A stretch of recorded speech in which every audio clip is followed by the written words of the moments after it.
G'day guys, welcome to episode number 9 of my trip to the USA. Just standing on the concourse about to head over to the MGM Grand. I'm out the front of the New York. You can see the MGM in the background over there. Just forgive me too, by the way, I'm actually filming this on my phone. You can't take cameras into the stadium, so forgive me if the footage is a little bit shaky. But yeah, just heading over there now. The gate's open at 12. It's about 10 past 12 at the moment. I'm not that stressed. Normally they get a shitload of people line up, ready to go in. Doesn't really get you in there any quicker, really. I mean, you might get a better seat, but there's not a bad seat in the house at the MGM Grand. So the weigh-in kicks off at 1. So yeah, I'm just going to make my way over there now, get a seat, and settle into what hopefully will be a big night of boxing tomorrow night. I did see one thing actually, is that the Isaac Pitbull Cruz fight looks like it's off. His opponent Fiora, I think that's how you pronounce it, is off the card due to issues making weight. Now, look, I don't know the full story, but I tell you what, this whole thing about fighters having to pull out of fights the day before because of health issues trying to make the weight cut, these guys should be fined for this. It is ridiculous. I understand, you know, we've all made weight and everything else over the years if you've been a boxer, but when it comes to the point where you actually have to pull out of a fight for health reasons because of the effort trying to make the weight, that is a 100% sign that you need to go up. So look, I understand, you know, fighters might get the flu, or you know, they might have genuine health issues, but when it's due to making weight, I just think these guys should be fined heavily and maybe precluded from fighting in that weight division again. I mean, you got to think of someone like Pitbull Cruz, the camp he's had, the preparation he's had, and now he's without a fight. I don't think they'll find anyone else as close to the fight, and he's probably, I'm not sure how it works as far as percentage of his payday and all that sort of stuff goes, but he might genuinely be out of a payday for tomorrow night, and it's just unfair on him. We saw it last year with Janabek against Mikhailovic, and I just think there needs to be more done to stop these fighters who try and kill themselves to make the weight. They sign the contract and then can't make the weight, and they just pull out and nothing's sort of done about it. But anyway, I mean, that's a conversation for another day. But anyway, having said that, let's head over to the MGM Grand now and check out the weigh-in for Pacquiao Barrios, and of course Zoo versus Fundora.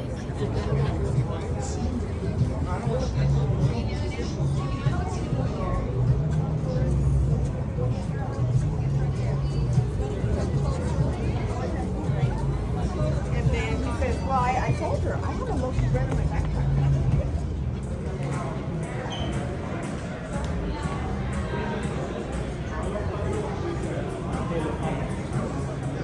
Gotta say, it's a pretty lackluster bunch of t-shirts there. Nothing with Tim and that on it, I don't think, by themselves, but yeah, just a pretty few basic designs, so not for me this time.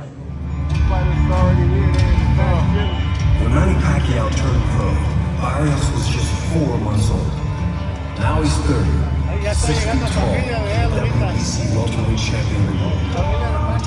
Alright, there is the stage there. You can see the actual ring over there. I'll just sort of pan back a little bit so you can see everything. But I know I'm not right down like in front of the screen, but right here where the fighters are all actually going to come in. So we'll get some good shots here.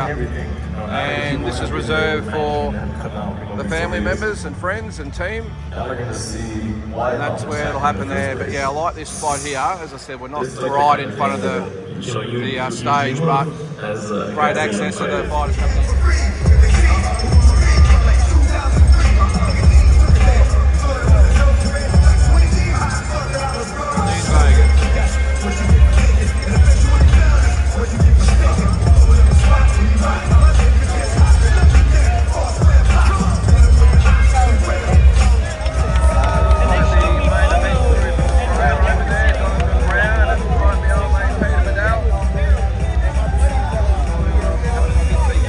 Earlier.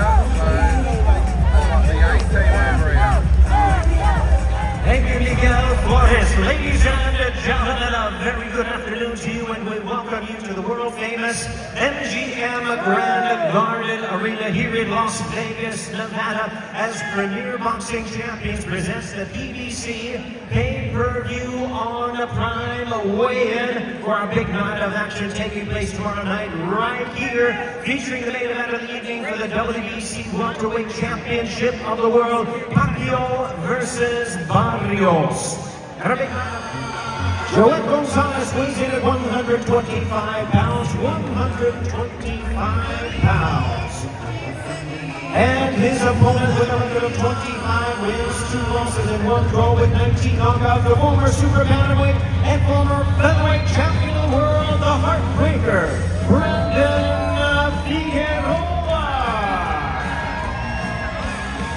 Former WBA super lightweight world champion, Isaac Pitbull Cruz. 138.8 pounds, 138.8 pounds. With our fights this time, we're going to bring our fighters with a co-main event of the evening. It's a rematch and highly anticipated it is for the WBC Super Welterweight Championship of the World. Is brought to you by Samson Boxing, No Limit Boxing, and TGB Promotions. Let's bring our fighters out to the stage at this time. First, the boxing superstar from Sydney, Australia, popular challenger, former WBO junior middleweight champion of the world, the Soul Taker, Tim Tszyu.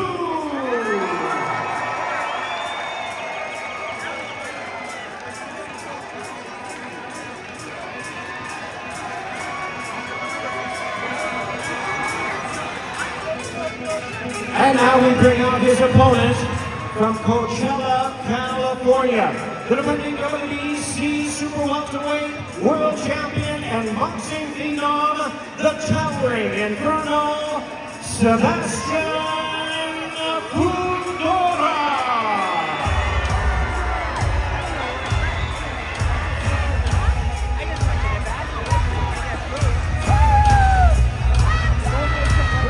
With a record of 25 wins, 2 losses with 18 knockouts. He's the former WBO junior middleweight world champion, the current world rank challenger. Tomorrow night he is seeking revenge. Here is the Soul Taker, Tim Tszyu.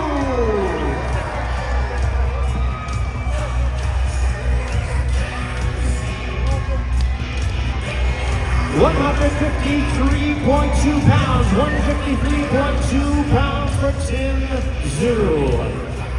And now with a record of 22 wins, 1 loss and 1 draw with 14 knockouts, the former unified world champion, the current reigning and offending WBC Super Welterweight champion of the world, the towering Inferno, Sebastian Fundora.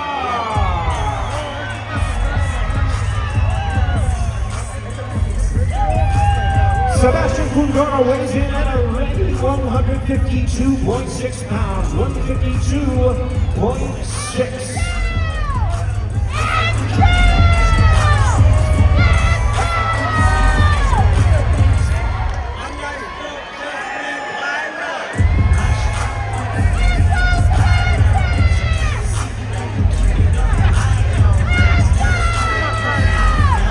There they are, ladies and gentlemen. A rematch after the memorable encounter for the world title. Once again, they're putting it on for the WBC Super Welterweight Championship of the World. Sebastian Fundora versus Tim Tszyu. Tim, you had to cut in the first fight. What will be different in this fight? What did you learn? You should have killed me the first time. Said that the defeat has freed you up of fear. I'm coming back with relentlessness, with pursuit of a world title, and Fundora's the man in charge of that. There seems to be a lot of respect. Of course, the professional boxers, we know what it's about, but not always nowadays. There's no more respect now. Jim, best of luck. Thanks for your time.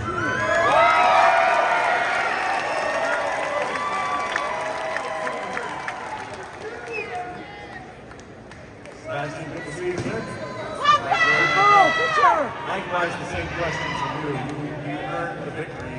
What did you learn in that victory, and can you be successful with the same strategy? Absolutely. There's only one word to say. I didn't learn anything, or one book to say. And that's all I gotta say is it's time for silence and violence. You gonna get him Silence and violence. That's what you're going to leave us with? That's all I need to say.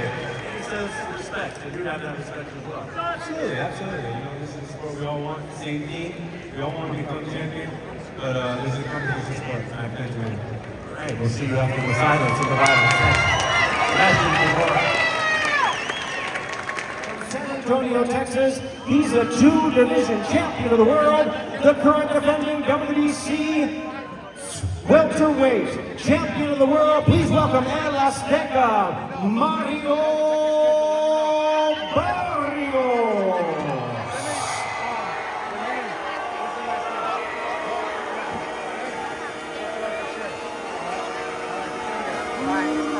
Just come outside for the night. Take your time, get your life, got it done, baby. I got a key.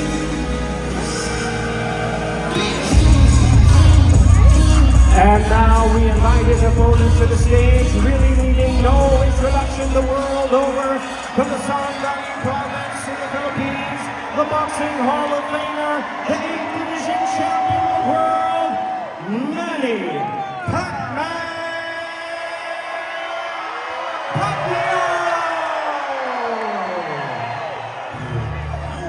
All right, here we go. That time. Come on, people, he's on guard, the man in the crowd. I even hate when you say the word, but that's just me, I guess. Some shit just cringe word. He ain't even gotta be deep, I guess. Still love when you see success. Everything with me is blessed. Keep making me dance, waving my hand, and it won't be no threat. I'm knowing they country boy, but where's the man? 'Cause I ain't seen him yet. Matter of fact, I ain't even bleed him yet. Can I bleed him back? When I see you stand by sexy bread, I believe you see too bad. I believe you don't like women. It's real competition. You might not. Let's be on percentage. Show your splits. I'm not sure how to go back with you. You assigned to it. That's signed to it. That's it. You assigned to it. Here he is, boxing pride of the Philippines.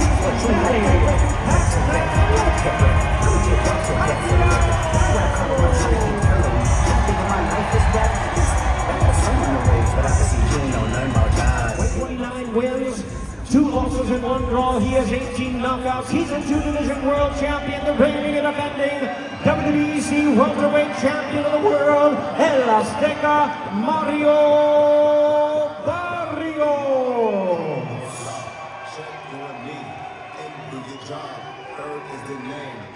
Mario Barrios weighs in at 146.2 pounds, 146.2.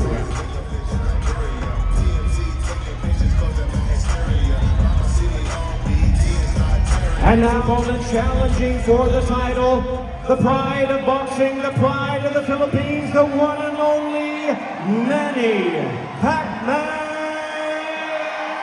Pacquiao!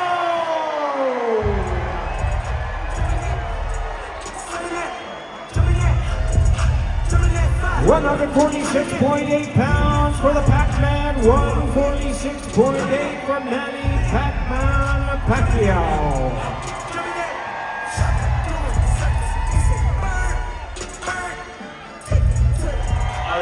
A todos mi gente mexicana que está aquí. Viva la raza! Yeah, no, this is huge for me, for my career.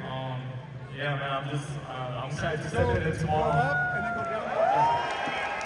Before we start this interview, I want you to take a look up there in the rafters, right next to the American flag. 3, 2, 1.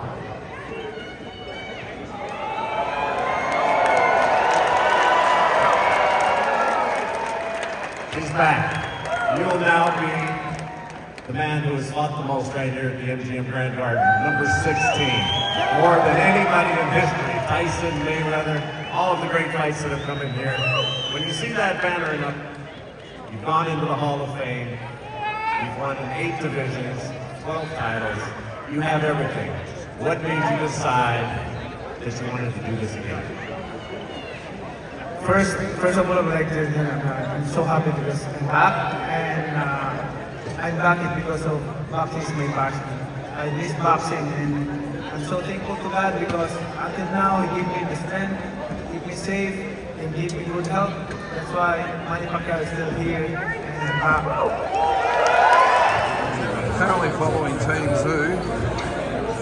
Glenn's asking us to come with them, but I think I'm going to get Burrell out the way here by a few people. This is pandemonium. Oh, jeez. See how we go. We'll keep following him. But he's under the pump at the moment, is Tim.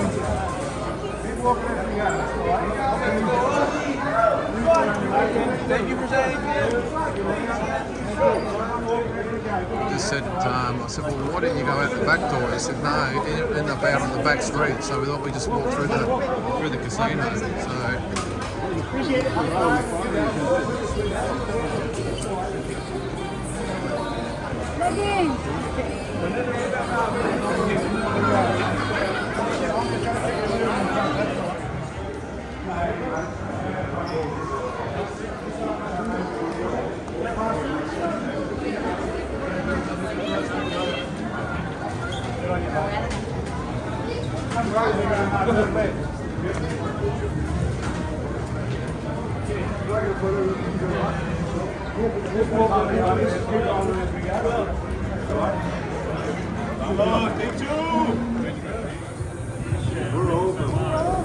You all good, Glenn? You survived? Hey, mate. You survived?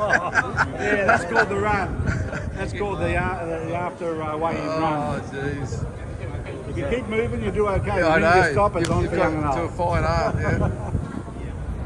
All right, well that's the weigh-in over. And how good was that to actually catch up with Team Zoo? Just happened to be on my way out, and I felt a bit of bustling and pushing behind me. I looked around, I looked at Glenn Jennings, and I said, Glenn, how are you, mate? He said, keep moving, keep moving.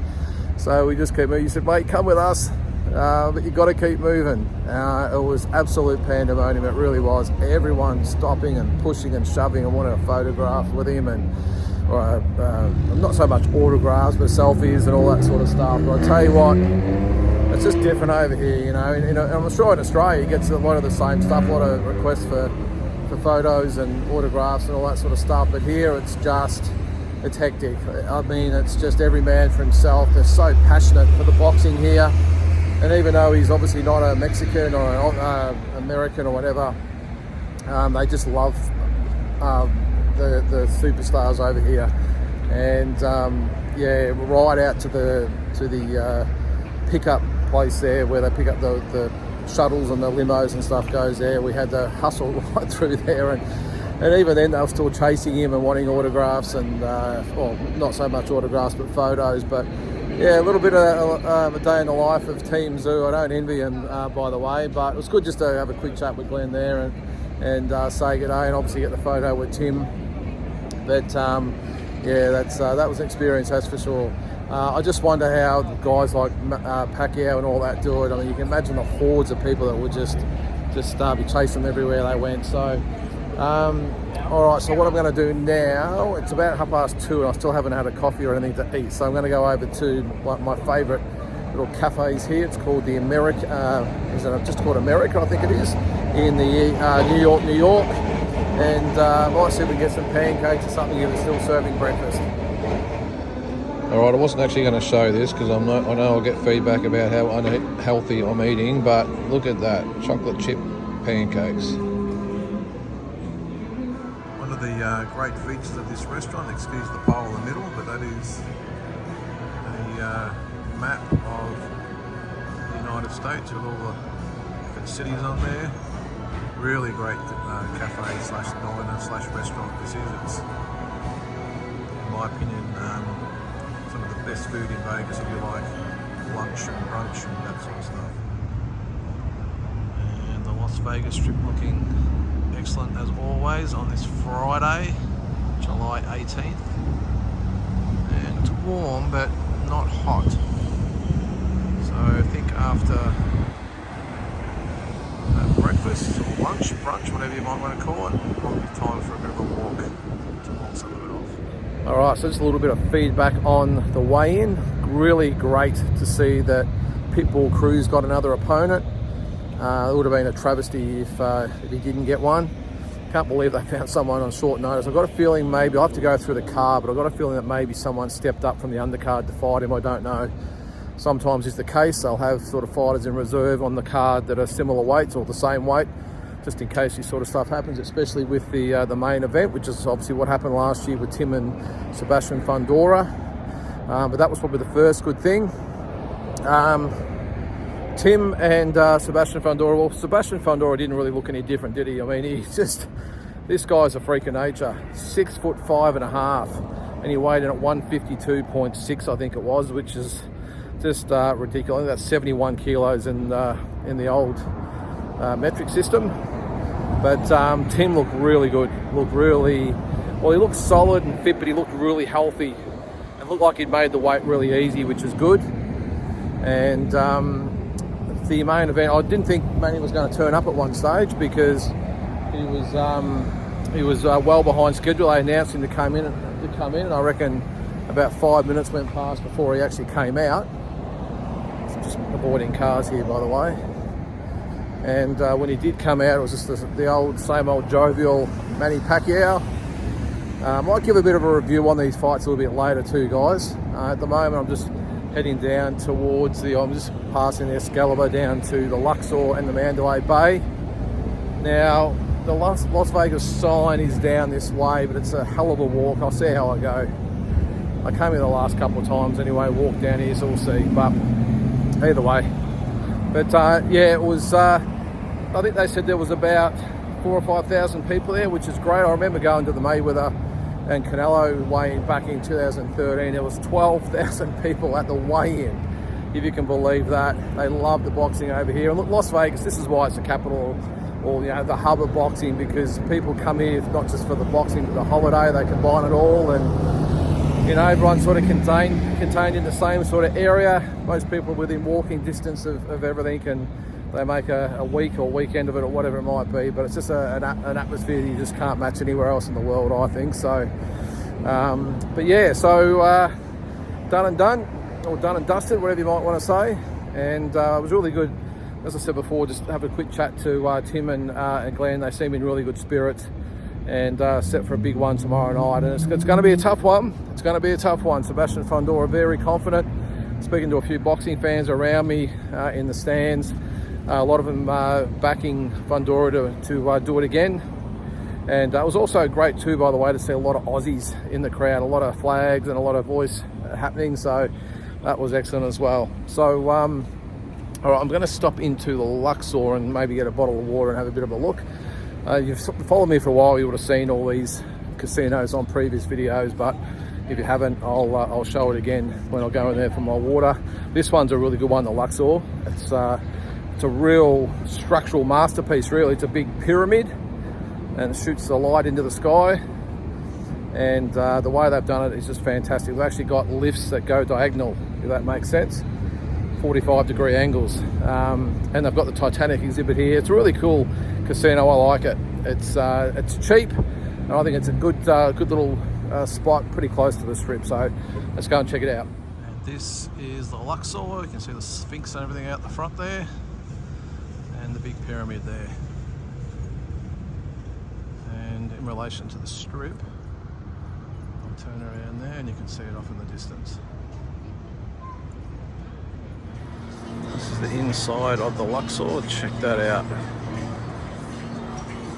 All open. I'll get as high as I can there.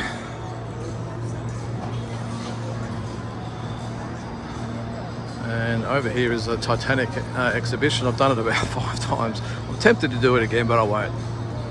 And down further is the Ronnie Picken food court. Loved his chicken tenders down there. I've come with them a few times, but yeah, just a great little casino.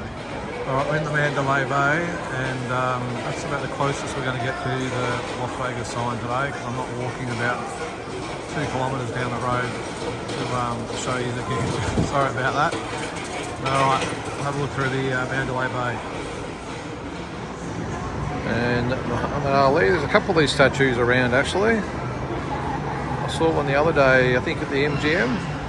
This is the Mandalay Bay version.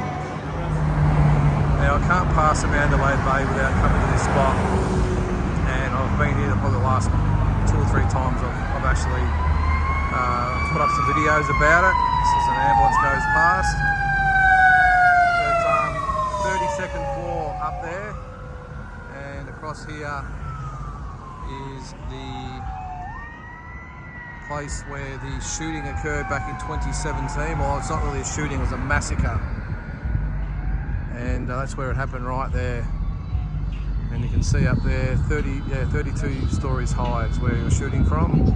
Lots of conspiracies about it. The most recent one being that witnesses reported seeing helicopters flying over past with no lights on and people hanging out the side of them, firing machine guns. So yeah, I suppose one day it might come out, but it gives away the feeling, or gives off the feeling of going to Pearl Harbor or the JFK shooting site or 9/11. It's just got an eerie feel about it now, the Mandalay Bay, and probably will forever. Alright, time for some dinner. I'm currently at Planet Hollywood, and this is my favourite place to come for a sandwich. Just think of it as the upscale Subway. Alright, so tonight's dinner is chicken chipotle something, but you'd be relieved to know it's got salad and all sorts of good stuff. There's some mac and cheese and a root beer to wash it all down. That's Earl of Sandwich at Planet Hollywood. Good stuff.